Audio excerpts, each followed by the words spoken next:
I need to inform you that I've met someone else. Someone better. I won't be attending our wedding next month. I wish you well."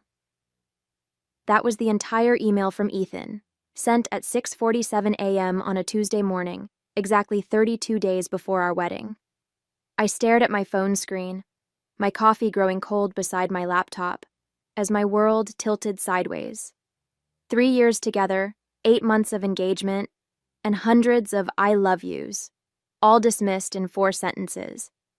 My name is Alyssa Reynolds, and I'm a 30-year-old interior designer in Boston. Until that morning, I thought I was living the dream. Successful career, beautiful downtown apartment, and engaged to a man I believed was my soulmate. Ethan and I met at a charity gala where his investment firm was a major donor. He swept me off my feet with his charm, intelligence, and what I thought was genuine kindness. Looking back, I should have seen the signs much earlier. The expensive gifts he couldn't quite afford. The late-night work meetings that left his collar smelling of unfamiliar perfume. The way he'd get defensive whenever I asked about our joint account's unusual charges. But love has a way of making you ignore the red flags, doesn't it? Even when they're waving right in front of your face. "Have you seen this?" I texted my best friend Rachel, forwarding Ethan's email. Her response was immediate. "I'm coming over. Don't do anything yet." Rachel found me still sitting at my kitchen island, now surrounded by wedding invitation samples that had arrived that morning. The irony wasn't lost on me. "Join us in celebrating our love," printed in elegant gold foil on cream paper, while my phone displayed the death certificate of our relationship. What kind of coward breaks up over email? Rachel's voice shook with anger. "After everything you've done for him?" She was right about that part. I'd supported Ethan through his temporary financial difficulties, helped him network for better clients, and even agreed to postpone buying our own place so he could invest more in his business ventures. But here's what Ethan didn't know. I wasn't as naive as he thought. For the past 3 months, I'd been quietly documenting his suspicious behavior. The engagement ring he'd given me, supposedly a family heirloom. I'd already discovered it was a recent purchase from a luxury resale shop, and I'd sold it 2 weeks ago when I found lipstick on his dress shirt that he couldn't explain. The money from that ring was sitting in a separate account, waiting. For what, I hadn't been sure, until now. The numbness was wearing off, replaced by something sharper, more focused. Ethan thought he could simply email his way out of our life together. He was about to learn a valuable lesson about underestimating the wrong woman. The weeks leading up to Ethan's email had been filled with signs I couldn't ignore anymore. Like how he'd started taking calls in the hallway, his voice dropping to a whisper. Or the way his stories didn't quite add up. Business dinners at restaurants that were closed those nights. Conferences that weren't showing up on his company's calendar. Each suspicious moment felt like a small stone in my shoe, irritating but not quite painful enough to stop walking. I'd met Ethan's parents several times, both of them beaming with pride over their only son. His mother, Susan, had taken me shopping for wedding dresses, tearing up as I tried on a lace gown that cost more than my first car. His father, James, had pulled me aside at our engagement party, telling me how happy he was that Ethan had finally found the one. Now I wondered if they knew about their son's double life, or if they were as fooled as I had been. Looking back, the changes began around March. Ethan started working later, claiming his firm was handling a big merger. But one night, I'd bumped into his colleague Mike at the grocery store. "Merger? We haven't had any major deals since January," he'd said, confusion clear on his face. When I mentioned this to Ethan, he'd accused me of spying on him, turning it around so somehow I was the one breaking trust. That night, I couldn't sleep. While Ethan snored beside me, I opened his laptop, something I'd never done before. His password was still my birthday, which should have been touching but now felt like laziness. What I found made my stomach churn. Emails to real estate agents about viewing properties in Chicago, searches for jobs in the Midwest, and most telling, dozens of messages to someone named Claire. "I can't stand the guilt anymore," one email read. "I deserves better than this, but I can't help how I feel about you." The timestamp showed 3 a.m., sent on a night he'd told me he was working late at the office. That's when I decided to sell the ring. I remembered how proud he'd been giving it to me, spinning a story about his grandmother wearing it through 50 years of marriage. The truth came out when I had it appraised. It was barely 2 years old, purchased from an upscale consignment shop. The $15,000 I got for it felt like insurance, protection against whatever storm was coming. Rachel's voice pulled me back to the present. "Earth to Alyssa," she said, waving her hand in front of my face. "What do you want to do about the vendors? The venue deposit?" I took a deep breath, my mind surprisingly clear. "First, I need to make a phone call," I said, pulling up the contact information for Thomas Hayes, a private investigator recommended by a client. "Then we're going to find out exactly who this someone better is." Meeting Thomas Hayes felt surreal. His office was nothing like the dim, smoky spaces you see in movies. Instead, it was modern, bright, and professional. He listened intently as I laid out what I knew, taking notes on a sleek tablet. "So this joint account?" he said, gesturing at the bank statements I'd brought. "These charges here, $4,800 at Peninsula Hotel, $3,200 at Tiffany's. None of these were for you?" "Not a single one," I replied, my voice steadier than I expected. "And they all happened on days he claimed to be at work conferences or client meetings." Thomas nodded, his expression neutral but focused. "And you said he's planning something in Chicago?" "That's what his email suggested, but I only saw glimpses before I lost my nerve about snooping."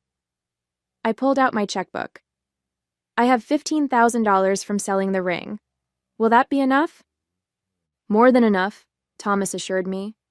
"I'll start with his financial records and recent travel patterns. Give me a week." That week felt like the longest of my life. I threw myself into work, grateful that interior design required enough focus to keep my mind occupied.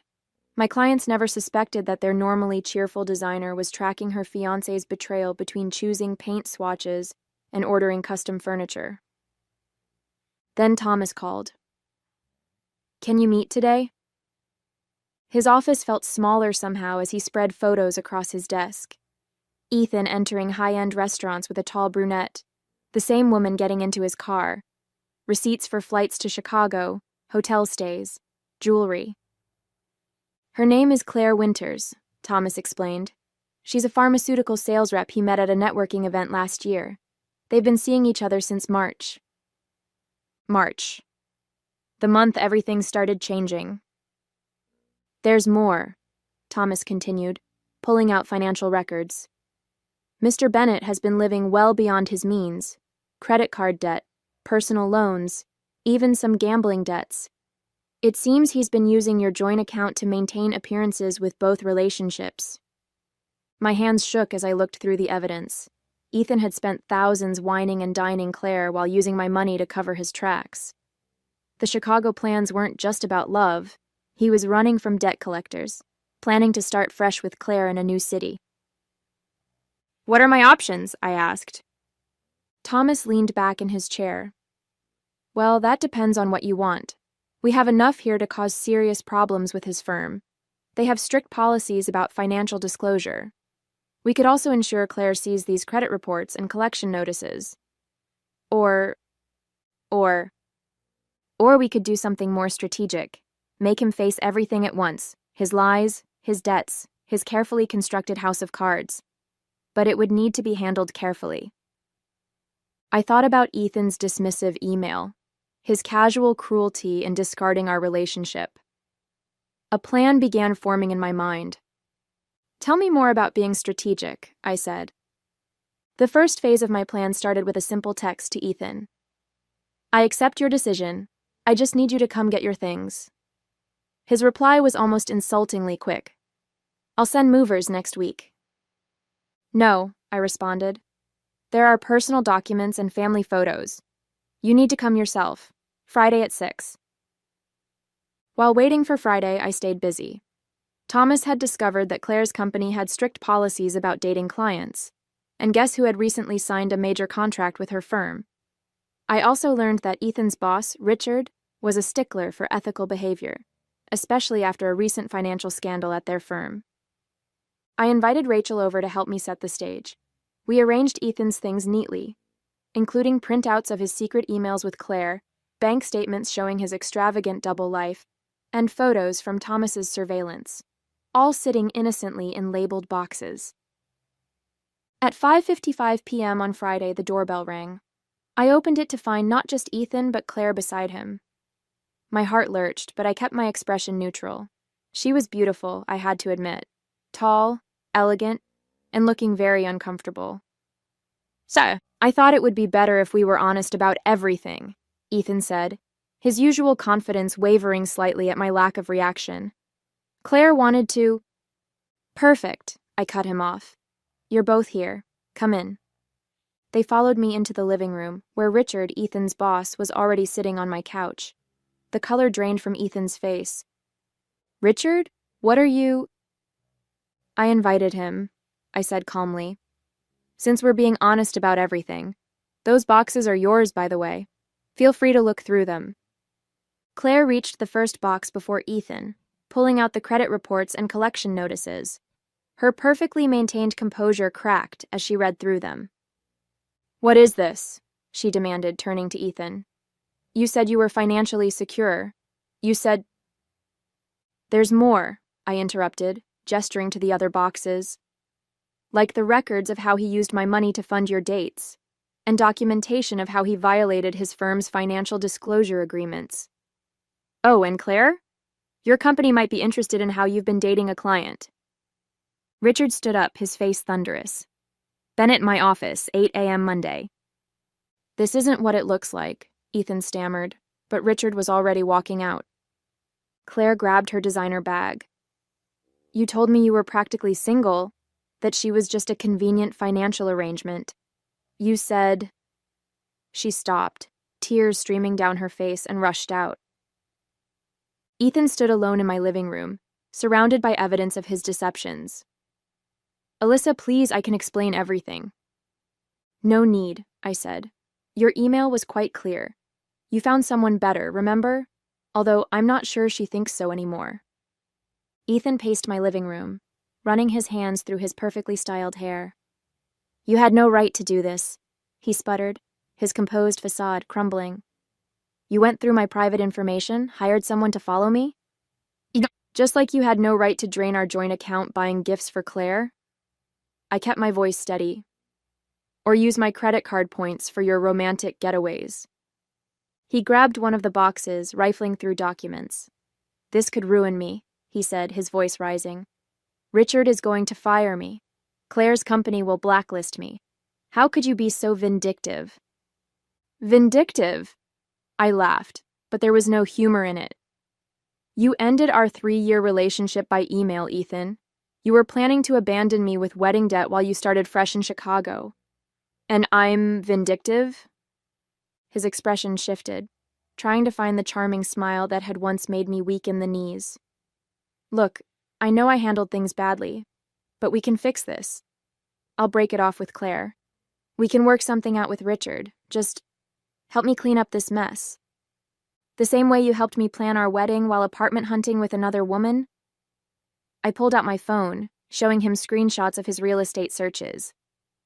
"Or the way you helped me pick out wedding invitations right after booking a romantic weekend with Claire?" "That's different," he protested weakly. "I was confused. I made mistakes." "No," I said firmly. "A mistake is forgetting an anniversary or saying the wrong thing in an argument. You orchestrated an entire double life. You lied to everyone, me, Claire, your firm, even your parents." The mention of his parents made him flinch. That's when I delivered the final blow. "They know, by the way. I sent them copies of everything yesterday. Your mother called me this morning crying. She wanted me to tell you she's devastated. Not just about Claire, but about the gambling debts, the lying, all of it." Ethan sank onto my couch, his expensive suit wrinkled, his face ashen. For the first time, I saw him clearly, not as the successful, confident man I'd fallen in love with, but as someone who'd built his entire life on deception. "What do you want?" he asked quietly. "Money? An apology? Name it." I walked to the door and opened it. "I want you to leave. Take your boxes. You'll need those documents for the meetings I'm sure are coming up. Your firm's HR department, Claire's company's legal team, the debt collectors, they'll all want to talk to you. Alyssa, please. Goodbye, Ethan. I hope she was worth it. After Ethan left, things moved quickly. Within a week, he'd lost his job. Apparently, Richard had been looking for a reason to let him go, and my evidence provided several. Claire's company launched an ethics investigation, forcing her to resign. And those Chicago real estate agents? They weren't too happy when they learned about Ethan's financial situation. I threw myself into work, grateful for understanding clients and endless design decisions that needed my attention. But late at night, when my apartment felt too quiet, doubts would creep in. Had I gone too far? Was I just as bad as him, plotting revenge instead of walking away? Then I'd remember his email.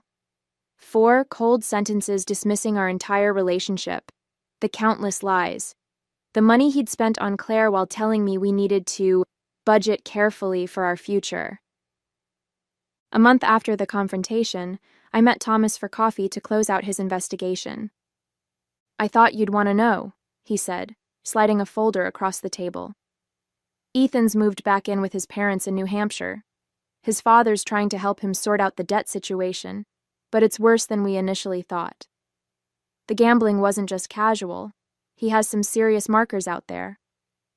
I nodded, not sure how to feel. And Claire? Took a job in California.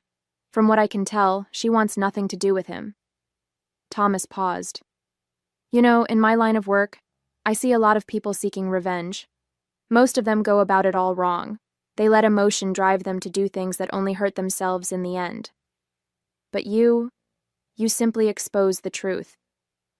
Everything that's happened to him is a direct result of his own actions. Sometimes the truth is the best revenge, I said, thinking about how freely Ethan's lies had flowed, how easily he'd maintained his deceptions. I just made sure everyone saw it at once. Thomas smiled. Well, your retainer still has some money left. Want me to keep tabs on him? I thought about it, then shook my head. No, I'm done. He can figure out his own life now. As I walked home, my phone buzzed with a text from Rachel. Lunch tomorrow? That new place on Newbury Street? My treat. I smiled, remembering how she'd stood by me through everything. That's when it hit me. The weight I'd been carrying, the constant tension in my shoulders, was gone. Ethan's betrayal had broken my heart, yes, but it hadn't broken me. Instead, it had shown me just how strong I could be.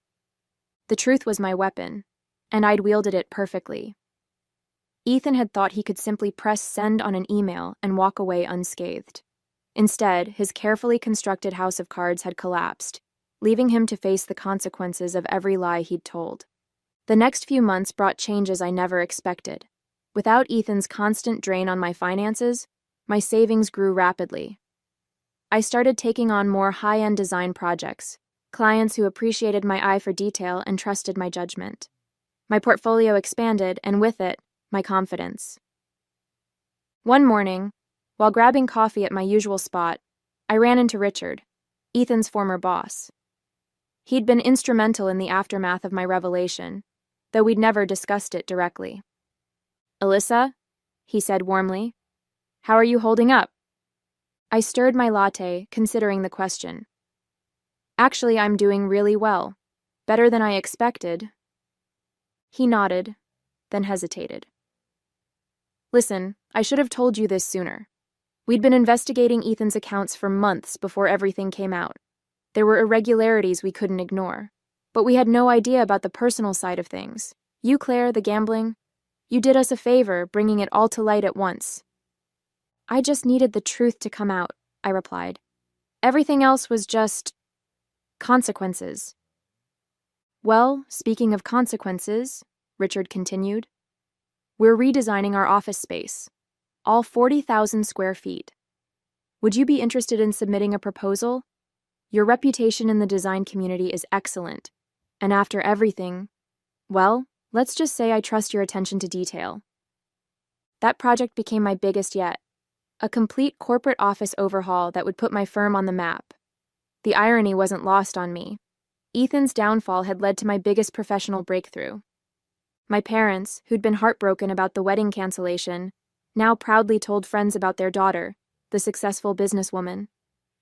Mom even confessed that she'd never fully trusted Ethan. Something about him was too polished, she said, like he was trying too hard to be perfect. Rachel convinced me to start dating again, though I was hesitant.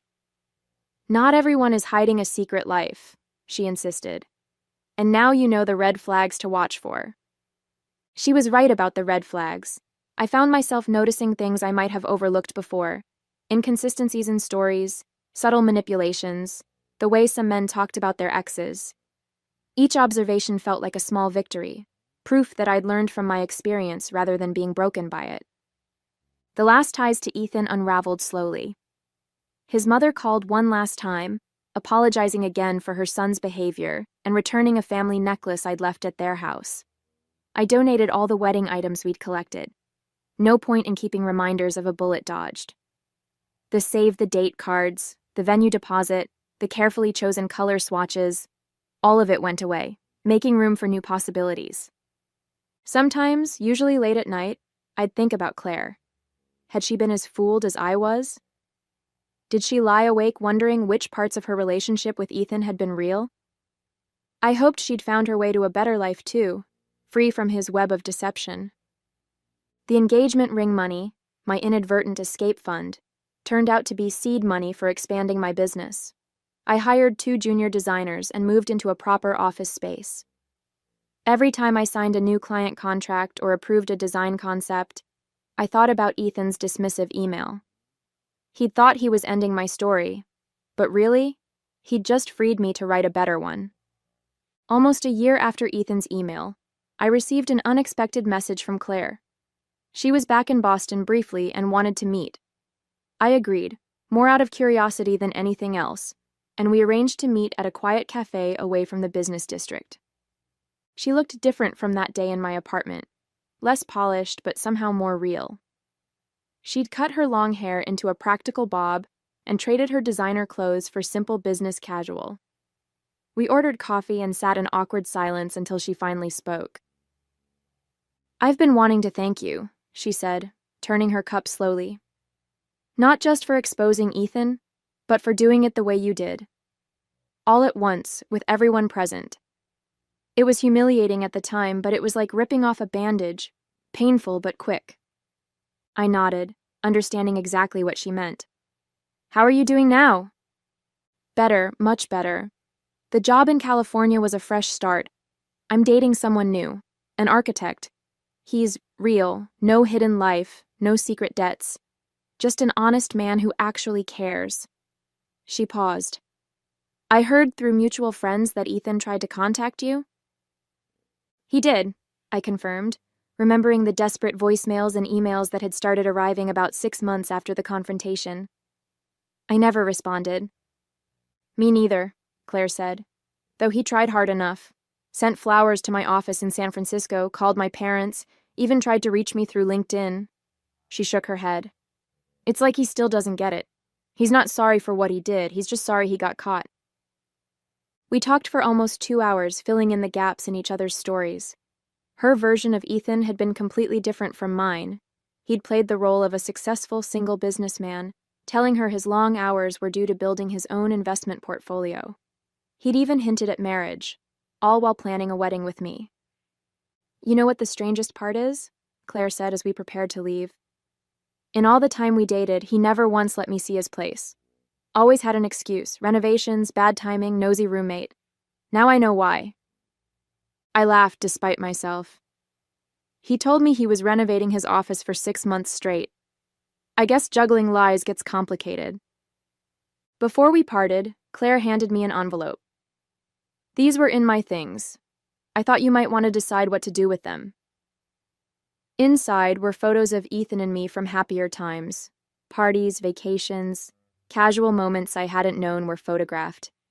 I'd appeared in the background of pictures meant to capture his time with Claire.